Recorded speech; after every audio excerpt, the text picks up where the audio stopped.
Alors, on va rattraper un peu.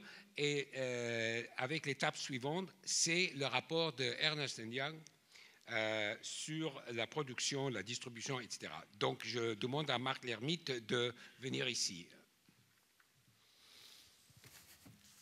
Bonjour Marc. Bonjour Ezra.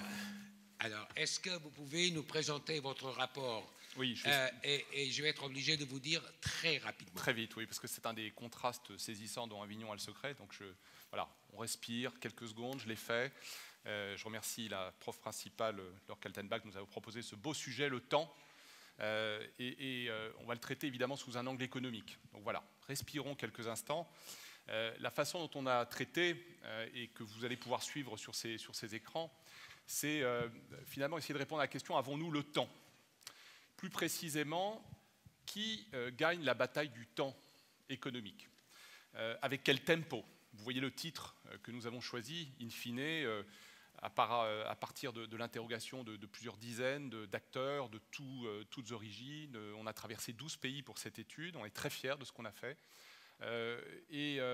Finalement, ils nous ont parlé longuement de ce qu'ils disent être le sujet fondamental, presque existentiel, j'ose le dire, de leur activité, du secteur, le temps et son rythme. Et donc la guerre du temps entre, d'une part, un consommateur omnivore, multitâche, insaisissable pour beaucoup, né digital pour la plupart, et inscrit dans le temps court. Et d'autre part, le créateur et son producteur, ou ses producteurs, dont la vie et la survie dépendent de la maîtrise d'un temps plus long. De la création d'abord, de la production, mais aussi de la distribution et puis de la conservation. Puis je ne vous parle pas, on en a beaucoup parlé ces 2 derniers jours, du temps public, du temps citoyen, de la culture.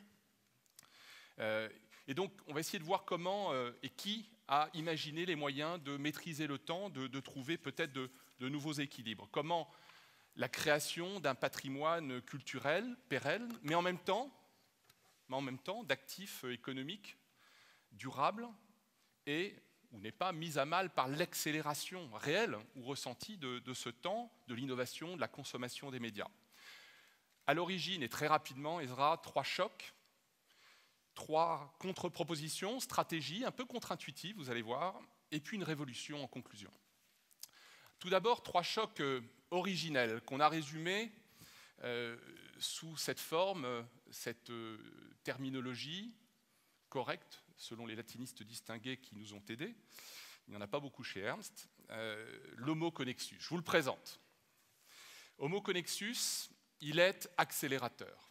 Voilà une illustration bien connue, qui a été rappelée d'ailleurs hier, que vous voyez quand le PC avait mis 6 ans à passer de 500 millions à 1 milliard d'utilisateurs, le smartphone, 3 ans, les médias sociaux, les réseaux sociaux auront mis 2 ans à passer ce cap. Et l'accélération est exponentielle. Je continue ma présentation d'Homo connexus. Il est multitâche.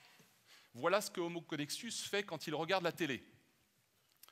À 66%, il utilise son PC. En moyenne, la moitié de ces Homo connexus ou Homo connexi font autre chose. Je note, et c'est mon ami Bruno Perrin qui me le disait hier, dans son sondage tout à fait personnel, qu'hier probablement, cela nous a échappé, en tout cas on a évité cette multitâche en écoutant et en passant du temps avec Tishani Doshi, et je crois que la consommation de BlackBerry, d'iPad, etc. est passée de 30% à 0,5%, encore une fois selon le sondage de Bruno. Dernière facette de l'Homo connexus, il s'expose à tout, il consomme tout. Il y a là une première petite raison d'espérer. Alors vous voyez en jaune là où cette consommation progresse le plus. Je vous laisserai découvrir le détail dans cette étude que vous avez tous reçue. La petite raison d'espérer, c'est que les médias traditionnels, y compris ceux que nous utilisons, que nous touchons le soir dans un train, peut-être ici, livres, certains d'entre nous écoutent encore la radio, regardent encore la télé hertzienne, ça arrive encore. Et vous voyez que les volumes sont encore là, même si la progression est sur tout ce qui est en ligne, on a encore une stabilité de ces médias traditionnels, mais un hyper-choix. En tout cas, plusieurs dirigeants que nous avons interrogés nous parlent de cet hyper-choix, de cette hyper-concurrence, de cet hyper-tempo. Donc ces chocs du temps, ils paraissent profiter au consommateur. On peut dire qu'il a la main. Ce tempo, il change au gré des technologies, au gré des générations. On y reviendra plus tard parce que c'est une des clés de la guerre du temps. Alors, je voudrais passer aussi rapidement que possible à 3 types de réponses. La première, elle est un peu contre-intuitive. On a essayé d'analyser, chiffres à l'appui, ce qu'il faut, le temps qu'il faut et qu'il fallait dans la décennie 90-2000 et puis dans la décennie qui vient de s'achever. Il y a fort à parier que ça ne changera pas beaucoup, d'après nos estimations. Il faut toujours 3 ans pour créer, produire, sortir un film. Il faut toujours environ 3 ans pour créer, sortir, produire d'abord, sortir un album. Il faut toujours 9 mois pour faire un bébé, à ceux qui ne le savaient pas. Donc, contre-intuitivement, le temps de la création n'a pas diminué. Il y a une maîtrise du temps de la part des créateurs, des producteurs. On dit tout cela malgré, évidemment, la progression des moyens digitaux.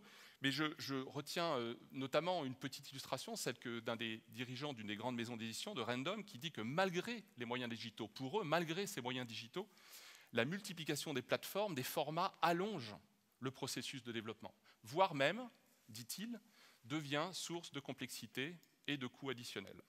Deuxième stratégie, deuxième réponse, la chronologie des médias. Elle est bien connue de beaucoup d'entre vous. On ne peut que constater qu'elle sait ralentir le tempo. Ce qu'on constate ici, c'est que les pays où les opérateurs, publics et privés, ont maintenu, voire étendu leurs fenêtres de diffusion, sont ceux où s'exercent les marchés les plus stables et les plus profitables. Troisième réponse, très rapidement, elle est plus complexe, c'est celle des innovations, et au temps de Homo connexus correspond celui également créatif. Il y a des créatifs, il peut y avoir des artistes dans certaines de nos grandes entreprises, très formatées, très formalisées, je vous l'assure.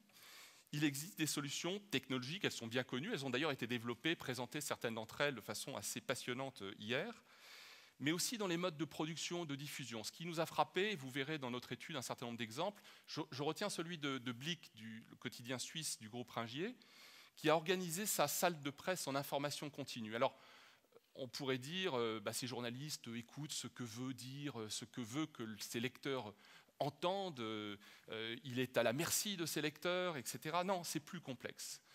Dans cette salle, je vous invite à la regarder, à voir, à la visiter si vous le pouvez.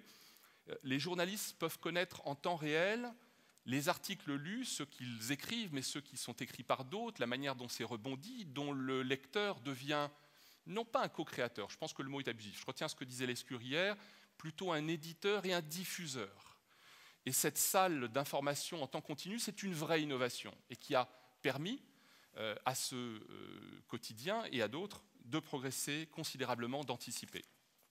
En synthèse, temps court et temps long semblent s'affronter, on va oser ce matin trouver un équilibre. Et quand on traverse d'autres secteurs touchés par la crise, c'est mon cas, on est assez frappé par la multiplicité des réponses, des stratégies, des retournements, malgré tout, de nos industries, de notre secteur. Et cependant, ce que montre, et je voudrais terminer par là, la plongée dans ce temps, dans ce tempo, c'est que la bataille, elle n'est évidemment pas aussi simple, pas aussi frontale. C'est une bataille assez partagée, partage des droits, partage de la valeur, des contenus, mais c'est surtout une bataille pour l'intimité de nos clients. L'intimité de nos clients. Et si on la résume, elle porte ce nom barbare, déjà évoqué ici, de Big Data. Elle semble aujourd'hui, cette bataille du Big Data, cette bataille donc pour l'intimité, dominée par les acteurs du troisième type. Ceux que vous voyez au milieu de cette page, qui ont, entre les opérateurs et les acteurs des télécoms, en partie choisis, on avait déjà montré cette photographie il y a 4 ans, et on est ravis, ou en tout cas fidèles, et on la suit d'année en année. On voit que les progressions, vous ne le voyez pas ici, mais les progressions sont plutôt dans cette terre du milieu, ces agrégateurs du troisième type, qui ont par exemple, sur les 5 dernières années, doublé leur chiffre d'affaires, pendant qu'en cumulé, les opérateurs télécoms et les groupes médias voyaient une progression, mais une progression seulement de 10%. 10% contre 130%. Donc elle semble gagner. Pourquoi? En partie parce que ces nouveaux acteurs, c'est ce que décrit de façon extrêmement détaillée notre étude, ont une intimité, une connaissance, une capacité technique, une compréhension. Ils sont nés dedans, dans cette connaissance intime, dans ces données, dans ces informations en continu sur les clients. Ils en maîtrisent une grande partie. Mais notre étude, et c'est la raison d'espérer sur laquelle je voudrais terminer, il y en a tellement d'autres, elle dit, et vous le voyez ici, que face à ça, face à cette explosion, cette accélération, il y a des stratégies, et notamment en France. L'enquête que je vous montre ici en partie, la révolution des services, qui a été réalisée également par Ernst & Young, montre que le rythme de l'innovation a peu de chances de diminuer, c'est assez clair. 55% en moyenne des dirigeants, des centaines de dirigeants que nous avons interrogés nous disent que dans les 5 prochaines années, ils vont inventer de nouveaux services. C'est là que se situe la guerre du temps. 66% en France, 2 entreprises sur 3. Et donc la France ferait ici exception, plutôt elle ferait innovation. Et elle ferait innovation là où, encore une fois, se joue la bataille, dans les nouveaux services. On peut regarder notamment ce qui se passe dans l'aide au choix. Pourquoi? Dans la façon de guider ces consommateurs univores, multitâches, insaisissables, connectés, je veux tout, tout le temps, 24 heures sur 24. 20% des moins de 25 ans, 20% pardon, du temps des moins de 25 ans est consacré au choix. 20% de leur temps n'est consacré qu'à choisir les programmes qu'ils vont regarder sur l'ensemble des médias qu'ils vont utiliser. Et donc il y a dans cet espace seulement une catégorie de nouveaux acteurs, et notamment français, qui peuvent inventer de nouveaux services, mais aussi dans le livre et au Louvre, dans la musique et le mobile, dans la réalité augmentée, mais aussi le patrimoine revisité, dans la publicité digitale, dans les jeux, où bientôt 75% de l'activité se fera sur le net. Et la France, je termine par là, malgré tout, a ses créateurs, ses leaders, elle a ses armes et ses atouts, elle a l'envie, elle a le génie, et c'est là, encore une fois, nos principales raisons d'espérer. Merci.